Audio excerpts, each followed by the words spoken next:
కాపాడండి నన్ను. ఖతం.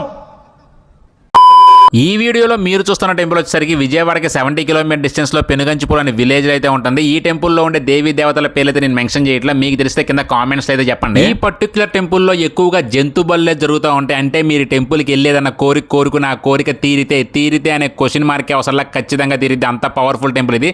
అలా కోరిక తీరిన వాళ్ళు మొక్కుకున్న విధంగా కోడినో మేకనో ఎక్కడైతే బలి అయితే ఇస్తారో ఈ రోజు మనం అలాంటి మొక్కుబడికే ఇక్కడికైతే వచ్చాం. సమ్మర్ కదా, ఎండలు ఎక్కువగా ఉంటాయని చెప్పేసి మార్నింగ్ 10 కల్లా టెంపుల్ దగ్గర అయితే ఉన్నాం. అయినా లాభం లేకుండా పోయింది, ఎండ మాకన్నా ముందే వచ్చేసింది. మేము వెళ్ళిన రోజు మొక్కుబడులు తీర్చుకోవడానికి చాలా మంచి రోజు అంట. జనం అయితే చాలా మంది ఉన్నారు. ఇక వెంటనే టెంపుల్ లోపలికి వెళ్ళి దర్శనాలు కంప్లీట్ చేసుకుని టెంపుల్ సంబంధించిన మామిడి తోటని వంట వండుకోవడానికి భోజనం చేయడానికి మాట్లాడుకుని అక్కడికైతే వచ్చాం. ఇంకా అసలు విషయానికి వస్తే ఈ రోజు విధ్వంసం ఎలా జరగాలి అనేది మొత్తం వంట మసాలా చేతిలో ఉంది. ఉప్పులు కారాలు మసాలాలు అన్ని కట్టగా ఎత్తే కుమ్ము వదలటమే.